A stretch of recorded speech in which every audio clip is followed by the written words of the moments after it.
If this were a boxing contest, then the referee would have stopped the contest midway, simply because the opponent was lying flat on the floor, bleeding from its mouth, with all the punches hit at the wrong places. It was not a contest. And so that was how it felt when Team India was knocked out of this edition of the T20 World Cup. Ladies and gentlemen, boys and girls, welcome to the Iron Man Experience, a podcast where we talk about society, art, culture, music, movies, entertainment, and of course, sports, cricket in particular. And in this episode, we will do a dive in onto the reasons behind this spectacular exit from the T20 World Cup. But before I do that, just a quick gentle reminder, this is a slow burn podcast. You will not find any inflammatory remarks, any massive mumbo jumbo, or any of that shosha, air quotes on that. What you will find is a very objective view of what went wrong, what could have been better, and what do we do now from now onwards into the future. So sit back, relax, and enjoy this podcast. Thank you so much for tuning into the Iron Man Experience. So how do we solve a problem like Maria? Song from Sound of Music, that's what came to my mind. And like, how do you solve a problem like Team India? Full of talent, full of ability, full of results, even if you look at bilateral series.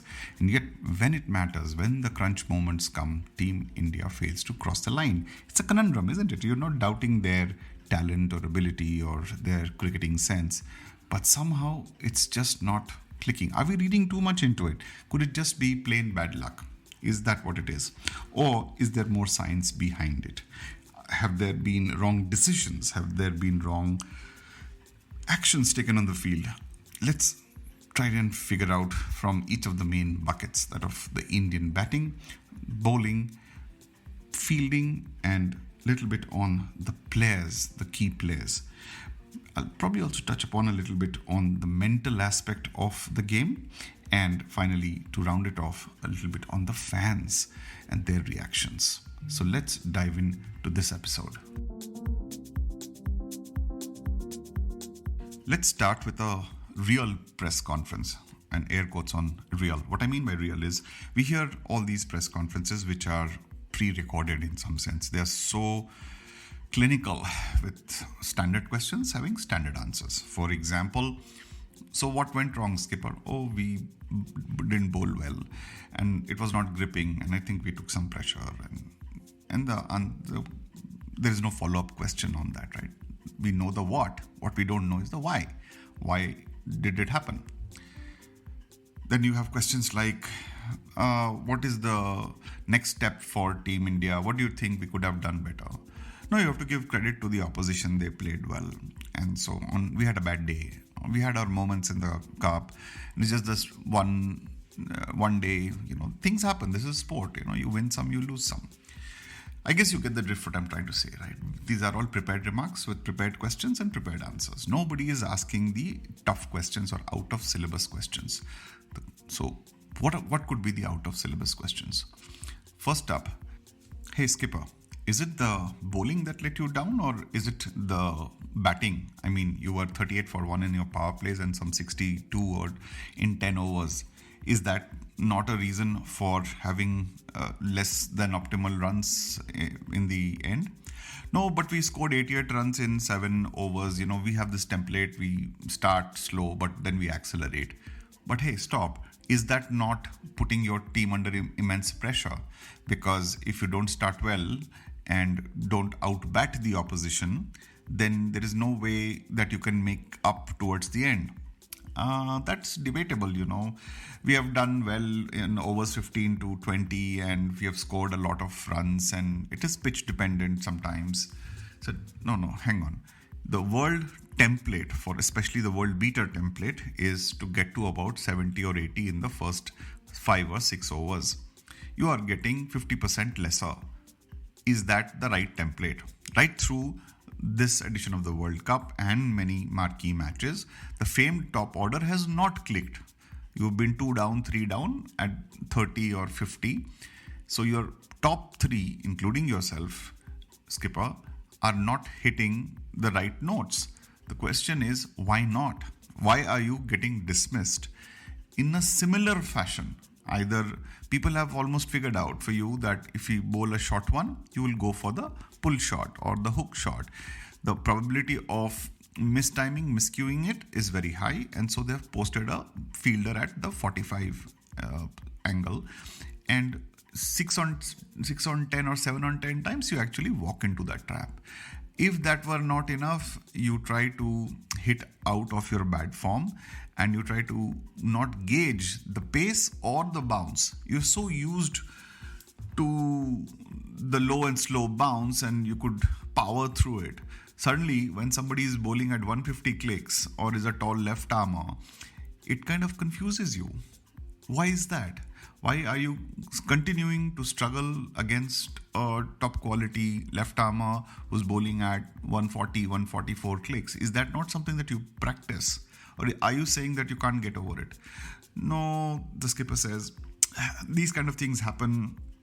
I'm not the only one. If you look at most openers, most teams around the world, they have struggled against the left armers. So hold on. So are you saying that the caliber of Team India can be completely questioned or dented on technique, or faulty technique, that you are not able to negotiate 2-3 overs without losing your wicket against a tall left armer?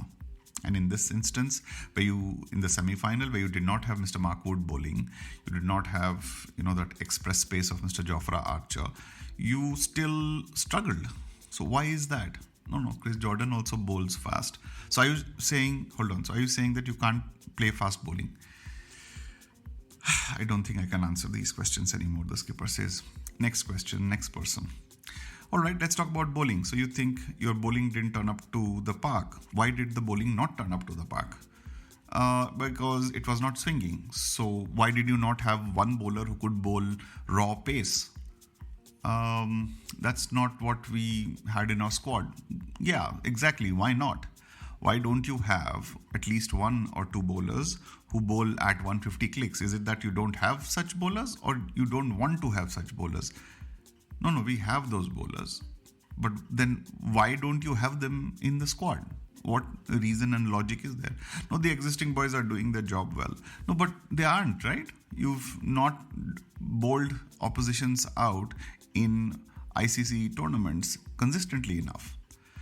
Only and only when there is adequate swing and overcast conditions, then your bowlers are performing.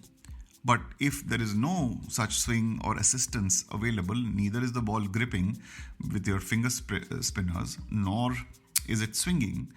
And if it requires an express pace which could disturb the batsman, your bowlers are clocking in at 131, 135. So why would you not have 2 express bowlers who are pitch or conditions independent? They bowl at 150, 155, and I'm not just hinting at Mr. Umran Malik, just so that you know, there are other bowlers who can bowl at the 145, 150 mark.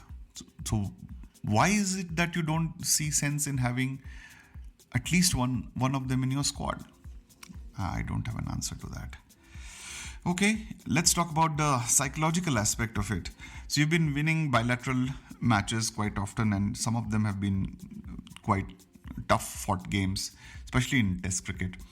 However, in T20, India has been playing IPL, which is arguably the best league in the world, with top players and high pressure games and crunch matches, 74 games, back to back on. And you should be the front runners in innovation, in format, in template of cricket. But here, Team England is taking that mantle. Why is that? We are still we have a introduction, body, conclusion framework of our batting. We start slow, we consolidate, and then we accelerate. But that template is an ODI template. Why are you following an ODI template in a T20 format? I don't know. I mean, that's what I'm comfortable and I'm unable to break free. Aha. This is the first time you have spoken from the heart that you have a ODI hangover. Now, if you had an ODI hangover and you had so much of template for the ODI format, why have you lost the 2019 World Cup in the semi-finals? Didn't you know that New Zealand could bowl in-swinging Yorkers? Didn't you know they could trouble all your batsmen outside the off stump? And so, what really worried? And if you go back to the Champions Trophy final, again, your top three collapsed in a short span of time. So the point is, it seems to me that you guys are okay till there is no pressure, when there is no consequence of losing a match, when it's like another match. Of course, every match that you represent the country, there is some pressure, right? Especially the tricky games against the minnows. For example, if you happen to lose the game against Netherlands, then shit would hit the fan, right? Clearly, people would feel extremely agitated, but you sail through those matches. And in your instance, in your case, Mr. Sharma, you struggled to that 50, right? You were dropped once or twice, I think somebody missed a run out, and it was a laborious 50. And so clearly there's something which is not right in between your ears. There is some muddle in your head. The question is, why is it not getting resolved? Of course, it's a pressure. You wanted the captaincy for a very long time, didn't you? Right? You always thought that you were as good as Mr. Virat Kohli, if not better. Now, if that is the deal and you've been raising your game and you've been fighting back and you're establishing your position in the team, nobody doubted your talent or ability. So now that you finally have what you always dreamed of, what is it that you're doing? This was your only opportunity. You're already 35 and you've gained a lot of weight, and your captaincy is not showing the spark. And some of the decisions that you've made on field have been absolutely appalling. Why is that? Why haven't you learned from your predecessor? Why haven't you taken advice from some of the other people? Why is it that the spark that you showed in the IPL captaincy, winning 5 titles, is missing when you're leading the national squad? Or is it true that the national squad is not in your control? People just do what they have to do and you don't get to say anything. Is that the inference we take? No, you are taking too much, you're reading too much into it. It's not like that. Sometimes decisions work and sometimes they don't. No. That's not the point. The point we are trying to make here is, it is becoming very evident that you're not in control of how your team performs. When your team takes a break, when your team needs to exercise, when your team needs to practice, you're just letting things flow. That's what the impression one gets, because when they turn up to the park, they're woefully out of touch. Why are you persisting with Mr. KL Rahul? Clearly, he has shown some good knocks on different pitches in different conditions, and maybe he's good for that. But when it comes to crunch matches, big matches, he's not performed. So when will you stand up and acknowledge that? How many more finals would you want to lose? How many more semis would you want to exit before realizing that it's not working? And the set of people you left out, think of Mr. Shubman Gill, think of Mr. Prithvi Shaw, there has to be some reason and rationale, because these guys are entering their prime phase of cricketing ability, like 23, 24, or 25, some of them. And they have this period between 25 to 30, 31, which is their prime time. And if they keep lurching and lurking in the background and they surface in the national squad by the time they are 28 or 30, and they spend a year or two figuring out the entire ecosystem, then by the time they hit the peak, they're already 32, 33, which is the beginning of the plateauing of the bell curve. Unless you become a rookie, unless you become a rank exception like Mr. MS Dhoni or Mr. Virat Kohli, then the story is different. But for the rest of the mere mortals, the plateau begins at 31, 32 and then kind of starts to go down by 34, 35, and then you want to exit by 37 or thereabouts if you've played if you've deserved your position in the team. And this is becoming a fitness game. It is becoming a fierce, fast-paced game, and Team India is not able to break free. So when do you think Team India will now break free, given that you have the ODI World Cup coming up very soon? So now, will the same set of players play the ODI World Cup, Or will you have new players? If there are new players, well, they have not faced a previous World Cup. So do you think they will fare well? Or do you persist with the current lot who will then be a year older and play a 50 over game? Will they be able to then adjust? Okay, stop this. I'm exiting this press conference. I don't want to answer any questions. Thank you.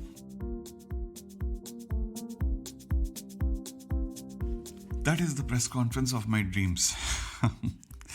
No, look, there are two types of fans. There are those fans who will be very ugly in the sense they will tear into their personal lives, the players, then bash them and abuse them. I'm not like that. I don't believe in that. But there are other set of people who will objectively critique, right? We have a right to critique the job that you're doing. In some sense, the regular public is your stakeholder, right? It's our subscriptions, our ticket sales, our merchandises, whatever that monies that we invest or spend in buying a ticket or buying a subscription is the money that goes to BCCI coffers, which eventually becomes your salary. So in some sense, you are accountable to the public's queries, right?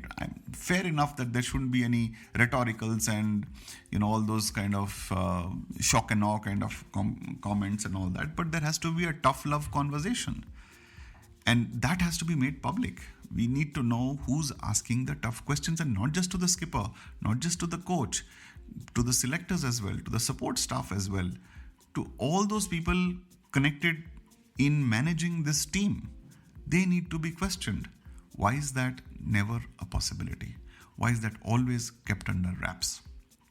And so my thing is, it's never a one person's fault that, Bhuvi bowled very, dibbly-dobbly mid-trackers, and so Mr. Butler and Mr. Hales just made merry. It's not just that one instance. Well, if he was bowling dibbly-dobbly, why didn't you, as a skipper, try to intervene and ask him to try something different? And this can't be done on the field, on the pitch. This is the preparation that you do en route to the match. Anywho, the point is, idea is to shake up, wake up, and if this means that we take a hard call in letting go of some senior players from the T20 squad, then that's what it is. Mr. Joe Root is not playing T20. Mr. Steven Smith eventually will not play T20 the way I see it. And so if that means that some of the air coach senior players need to be shunted out of the team, then that's what it is.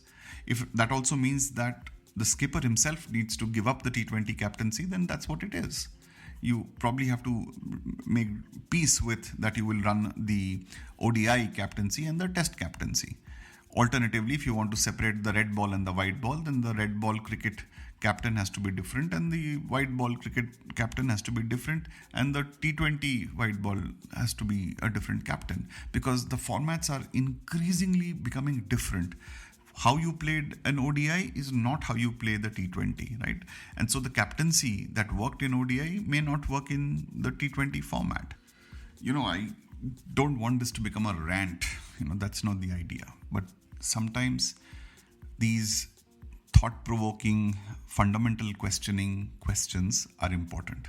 And there are many more. This is a spontaneous conversation, right? So I'm coming up with whatever that is on the top of the mind recall, and as things cool down, I'll probably, some more questions will surface. But there are big questions that need to be answered, and they can't keep waiting. Whether it is the revolving captaincy issue, whether it is the players that you select for a particular role and you don't play them, whether you are choosing the wrong team, there's so many other questions that keep coming in mind. A quick word on the set of disappointed fans. Let's not make life miserable for the players on a personal level.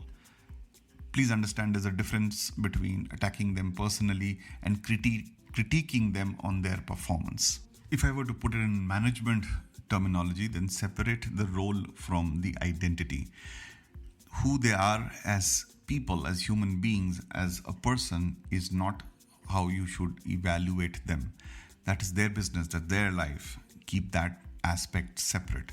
However, what they perform on the field in the park as a player of the Indian national team, that is what you need to critique, and you can evaluate, you can assess. Idea is to have a fact-based assessment. Do your research, do your homework. Don't just look at 5 matches and say and form an opinion. Go back in history. All data in cricket, there's so much of numbers and data that is available. All you have to do is ask the query, and there'll be 30 fact-based, data-based websites that will give you the real picture, right? And so once you have done that bit of homework, be responsible.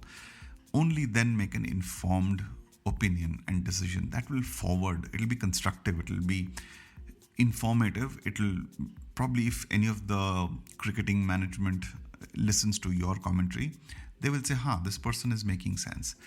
Part of the reason some of these players say that I don't listen to the noise is because there is this unnecessary noise which reaches their ears, which is not fact-based, baseless, random rhetoricals and accusations and insinuations. That is noise, and they have to insulate themselves from that noise. However, if there were more people who were sane-brained, factual, hard questions without any sarcasm, without any undertones to it, just plain straight questions, they are bound to listen to it. Somebody must be asking them these questions, if not from their immediate management, but there would be other people in and around them who will ask these tough questions. People see through the BS, as it were. You can't keep on having sanitized questions and answers and then expect people to believe that. So as fans, it is incumbent upon us to be very clear in our questions without attacking them personally. That's a request. Finally, where do we go from here? One of the key things is to sulk in failure. I know it might sound absolutely wrong. Sometimes people, in the process of shrugging off the failure, they don't let it sink in and hurt that much. Sometimes it's needed that it sink into your brain that, you messed up big time. And once that is done, you dust off and then move on. It's okay to grieve, is what I'm trying to say. It's okay to feel bad. It's okay to feel sad that, yes, we collectively had a failure. Don't be defensive about it. Don't be scared about it. Just accept it. And once you accept it, you learn from it. You don't make peace with it. You learn from it that, okay, and use it as your firepower for your next victory. Use this hurt as your fuel to fire up the engine the next time. And yes, people will say, don't carry past baggages and carry this thing. Even hurt can give you a positive outcome. Every time it's not a negative outcome. But having said that, do what works best for you. That is the biggest mantra of all time. If suddenly shrugging off everything and having a party blast and going out shopping gets you into a mind space which eventually wins you the games, big games next time, then that's what you do. To each their own. There are various ways to cope with stress, with failure. And it's important that if you have not figured out on your own, then seek help. Seek help from people who know how to cope with failure or dejection or rejection or problems or defeats. And one of the ways is to not be scared. Wear the failures as a badge of honor, saying that, yes, I messed up. And when you stand on that podium with a cup in your hand and the medal around your neck, you acknowledge that failure taught me a lesson. What matters is the size of fight in the dog, not the size of dog in the fight. So next time when you turn up for a big encounter, let's hope we see a huge size of fight.